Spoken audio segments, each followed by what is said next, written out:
बारिश बंद हो गई। आसमान में बादलों की लुका छिपी अभी तक चल रही है। चांद और तारे अपनी बारी आने का कहीं इंतजार कर रहे होंगे। वैसे मुझे पसंद है रात के आसमान को देखना, चुपचाप सा, जाने कितने राज छुपाए भोला सा नजर आता है। जिस पल रात सुबह में बदल रही होती है, उस पल को देखकर ऐसा लगता है जैसे पूरा आसमान हमसे कहना चाहता हो कि कुछ भी हमेशा के लिए नहीं रहता। हर रात की मंजिल सुबह है, हर दुख का अंत सुख है, और सुख की भी एक निश्चित उम्र है। अभी कुछ देर में सुबह होने वाली है। ऐसे ही एक वक्त पर मैं संदीप मित्तल के साथ मरीन ड्राइव पर सनराइज देखने रुकी थी। हम एक पुरस्कार समारोह के बाद होने वाली पार्टी से वापस आ रहे थे। हम सूरज उगने का इंतजार करने लगे। उसने आसमान की तरफ देखते हुए कहा, लाइफ में कुछ चीजें कितनी प्रिडिक्टेबल होती हैं। हर दिन सुबह के साथ शुरू होता है और शाम पर खत्म हो जाता है। हाँ, ये रोज होता है और हम रोज इनका इंतजार करते हैं।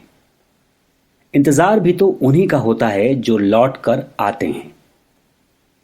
हम बात एक दूसरे से कर रहे थे, पर हमारी नजरें आसमान पर टिकी हुई थी।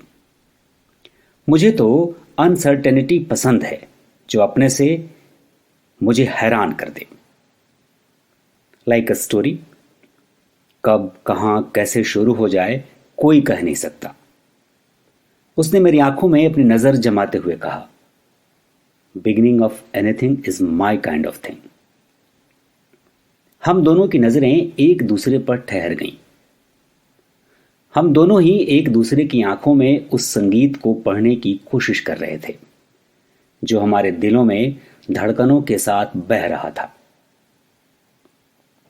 और फिर जिस पल रात सुबह में बदल रही थी, हमारे होठ एक दूसरे के होठों को चख रहे थे।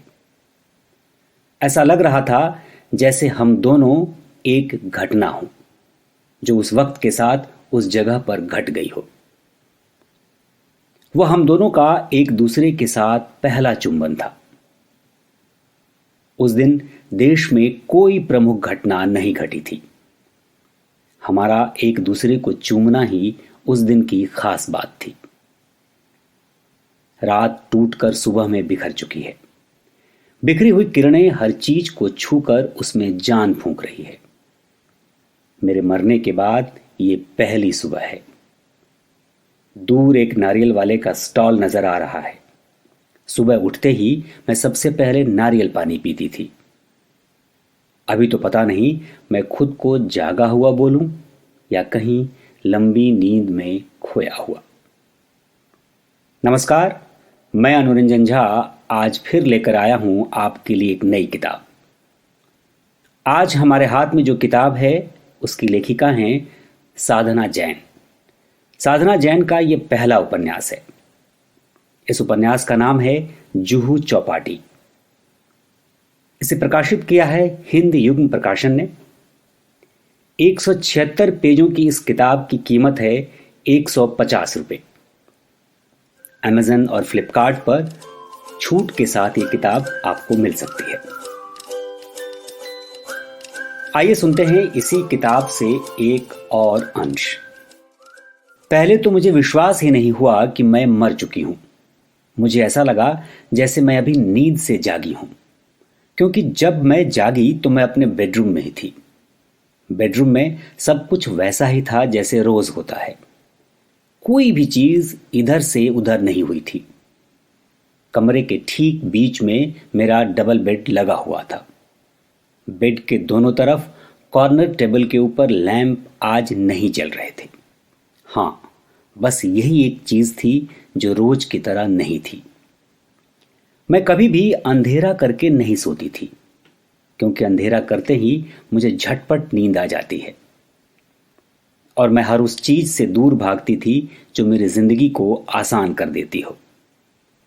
चूंकि मैं हमेशा बेड के बाईं तरफ सोती थी, इसलिए मेरी सारी ज़रूरत की चीज़ें बाईं वाली कॉर्नर टेबल पर रखी होती थी, जैसे पानी, मोबाइल, लिप बाम और कभी कोई किताब जो मैं उस वक्त पढ़ रही होती थी।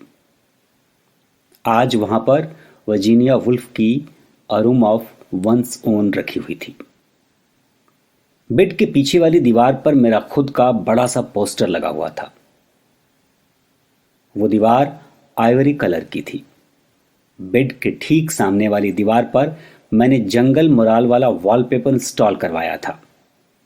जंगल ही एक ऐसी जगह थी जहां मैं आज तक नहीं गई थी, इसलिए मुझे नहीं पता मुझे वहां जाकर अच्छा लगता या बुरा। इसके साथ मेरी किसी भी तरह की कोई भावनाएं जुड़ी हुई नहीं थी, इसीलिए मैंने जंगल वाला ही वॉलपेपर चुना, ताकि जब मैं सुबह जागूं और मेरी नजर इस पर पड़े तो मुझे कुछ नया जानने की उत्सुकता हो। दिन की शुरुआत कुछ नया महसूस करने की इच्छा से हो, न कि वही कुछ पुराना जिया हुआ याद करके। ये अंश आपने सुना साधना जैन की किताब जुहू चौपाटी से। आपको बुकट्यूब का यह प्रयास पसंद आ रहा है, इसके लिए बहुत बहुत धन्यवाद। आप लोग हमारे साथ जुड़े रहिए।